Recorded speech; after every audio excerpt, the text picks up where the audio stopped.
Hi guys, welcome to my video. So today in this video I'm going to show you how you can extend your Canada study permit from inside Canada. So before I proceed further, if you have not already subscribed to my channel, please go and subscribe right now because I regularly upload videos. And if you have any concern, any question, anything that comes in your mind, feel always absolutely free to ask. This is your own channel. Alright guys, so let's proceed. So guys, first of all, I'm not an immigration consultant, so if you're taking any content out of this video for your actual application, do it at your own risk because I won't be liable for any outcome, and this I'm doing based on my knowledge and interest, so I cannot take any guarantee for any outcome if you follow this video. This is just to give you an idea. Alright guys, so let's proceed.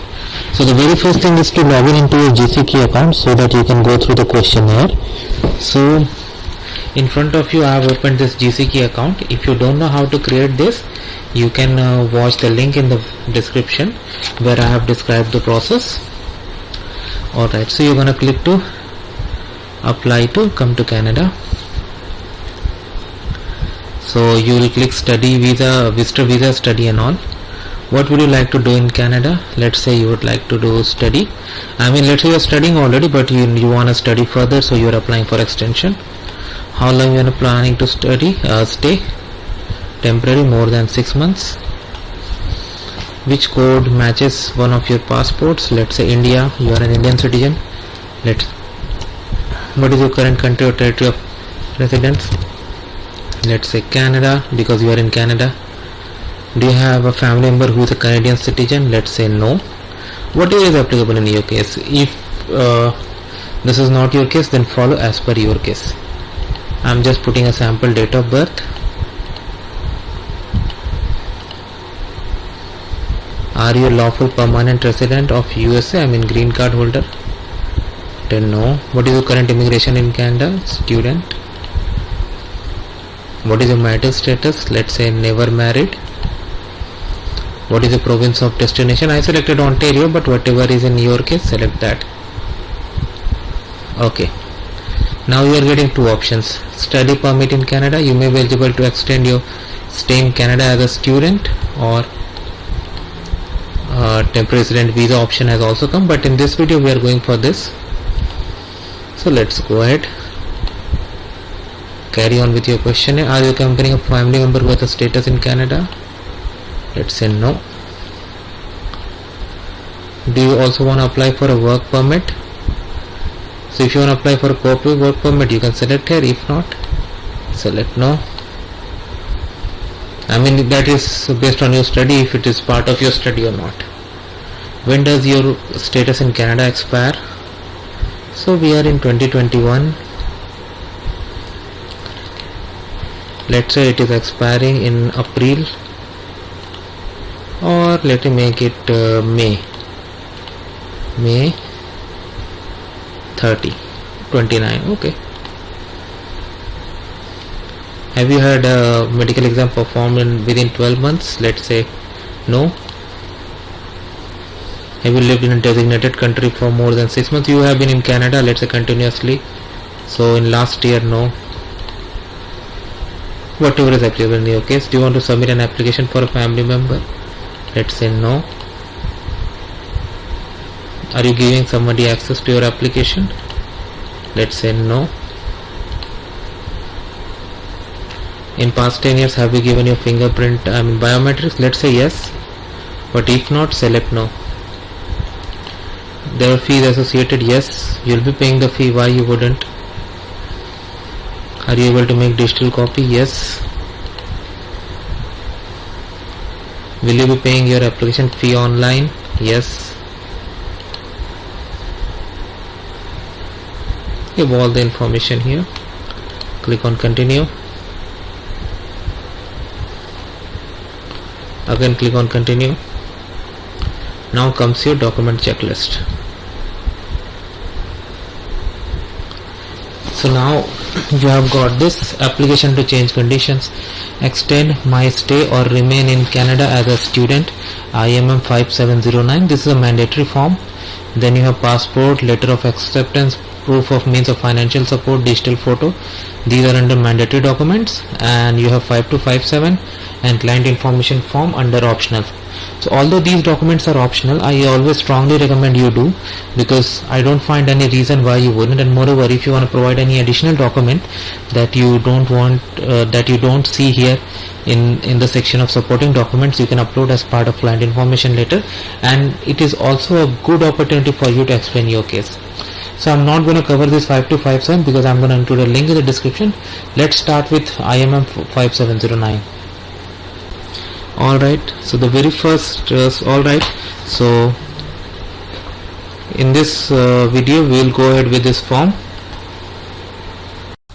So for the purpose of this video, let's say there is a candidate, or there is a student in Canada from India. His name is John Smith. He is extending his study permit. He is currently enrolled. So again, I say I am not an immigration consultant. I am making this video, this form fill up based on my knowledge and research, but I cannot claim any guarantee if you use this video for your purpose, as I won't be liable for any outcome whatever it is. So if you are taking anything out of this video, you do it at your own risk. Alright, UCI, Unique Client Identifier. So because you have already applied for this study visa before you file this extension, so that means you already have it. So either it's 8 digit or 10 digits. So I'm just writing a sample. Okay, how many I wrote? 4. Okay, sample. I want service in, let's say, English. So John is currently having valid study permit and he's extending it. So this first option, apply for study permit for the first time or extend my study permit, he is extending. Personal detail. Now John is gonna enter his details. Smith John. Have you ever used any nickname before? I selected no. Male. Let's say he was born on 1994-01. City New Delhi. Country India. Citizenship. So Canada is selected by default because you are applying for extension from inside Canada. So here your situation is now a student. So during the questionnaire we selected that it's gonna be valid till May 29. So let's say it was issued in whatever is applicable in your case. Okay. During past 5 years, have you ever lived in any country or territory other than your country of citizenship or your current territory of residence? Let's say no. Whatever is applicable in your case. Your current marital status, single. Have you ever married before or previous in common law relationship? I selected no. Language, native language, mother tongue. Because John is from India, so let's say his native language is Hindi. So many options. Are you able to communicate in English or French? English. Have you taken a language test result? Yes. Passport. So he holds a typical Indian passport. Country India. Let's say it was issued in 2018. And 10 years generally. In India you get 10 years validity. 7/21 generally, not mandatorily. We have a nationality document. So this question comes in various forms, not only in this. So when I applied for my first time work permit, I selected yes, and I had provided my PR card number and it was happily accepted.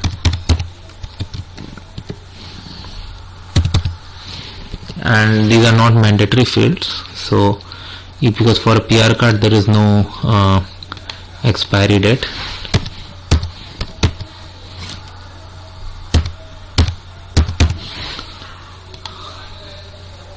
Are you a lawful permanent citizen of the United States? No. He is currently living in Canada, so I am selecting one.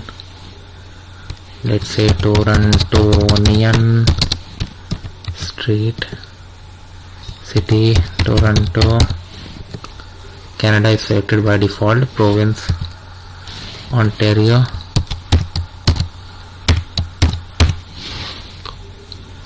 same, yes, Canada, cellular I selected. Let's say here's a residential number as well. Sample guys.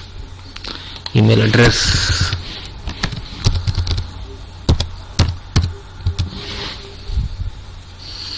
Date and place of your original entry to Canada. So whatever is applicable in your case. For example, let's say this guy came back in 2019 May, and he arrived at Toronto Pearson Airport. Okay, the original purpose of coming into Canada study, date and place of your most recent entry to Canada if not the same as original entry. So let's say he hasn't gone out of Canada and came back, that's why I'm leaving this blank.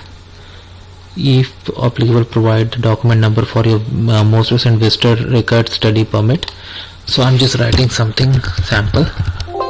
It's just a sample guys. Whatever is the number of your study permit number, you put over here. Details of intended study. So lot of these fields. So guys, I'm gonna just enter some sample values in this section, so don't take that seriously. You need to fill up as per your case. Alright, name of school, so let's say Toronto IT Research School or Research, Toronto IT Research. Level of study will be, let's say he'll be doing doctorate. My field of study would be computing IT. Complete address of school, let's say Ontario. This is in Toronto.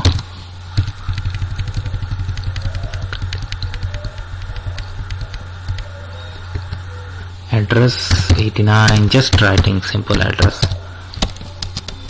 Toronto's Street, Ontario. Province and city already given, but still I can do it. Just simple. Institution number D. Let me see if this is accepted. Is O followed by 20 digits. Okay, thanks for this. O. My student ID will be duration of expected study. So let's say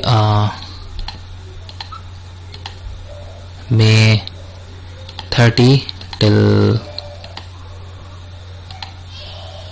let's say 3 years research is applying. 24 May 14. Okay, the cost of tuition, whatever, like as I said, do it for your, as per your case. 89,000 PhD, too much, right? I don't know. 29,000. Room 10,000. Other 15,000. Funds available. Let's say he is very rich. 100,000. Myself.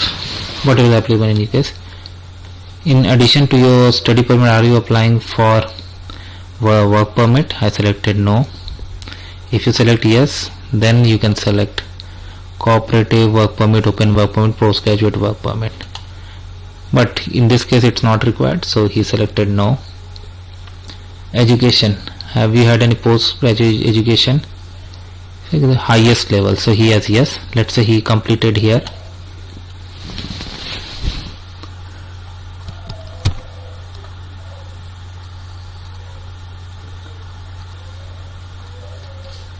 From 2019.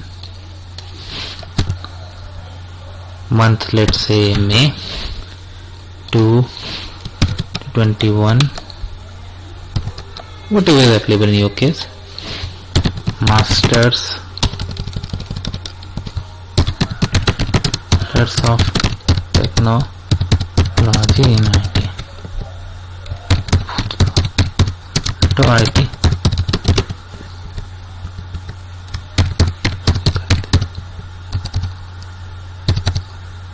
Oh, country Canada. Province Ontario. Whatever is applicable, make sure these entries match. Employment. Give the details of employment of past 10 years, including if you held any government position such as civil servant, mayor, member of parliament, hospital administrator. So let's say before joining this course, he was employed in India. So let's say he got 1994. So if I make sample 16, 2012, let's say 2013, he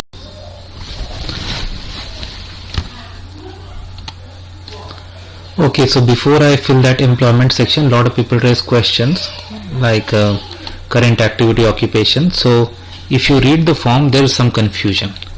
It says such as civil servant, like give your employment for past 10 years, including if you have held any government position such as civil servant, giant, member of hospital administrator. But if you read the guidebook, what it says, question number 1, provide details of your current activity, occupation, into the dates you have been working at your occupation. Brief description of position. If you do not work, describe what you were currently doing, retired, not working, going to school. So these things, this going to school is not overwritten, or it has not been written over there, and that creates confusion. So make sure you use according to that. Indicate the name of company, employer, facility where you work, city or town, province, state if applicable. Previous activity. Provide details of previous occupation for last 10 years. If you are retired, provide the 10 years before your retirement. If you need more space, add more additional sheet and then provide information. So like let's say in this case, first we have from here itself 2019. Oh come on, of this typing. 05 to 2021 current activity. You can explain that later in your letter also, like why you have entered 2. Like you can say like going to school, company Toronto IT school, IT college, sorry, city, town Toronto, country Canada, province Ontario. Previous activity 10 years, so 2011, let's say. Then 20, let's say this guy was graduated in 2017 and before that he was employed. So I need to do something with my keyboard. 2017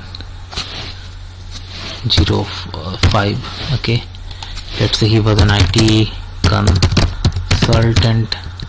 Company name, let's say he was working at New Delhi IT. He was working in New Delhi.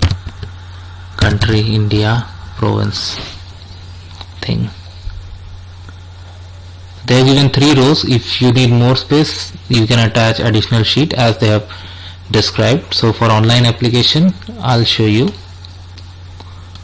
Put an additional page of form, complete this section and submit it with your application. So for online application, you can attach it as part of your client information letter.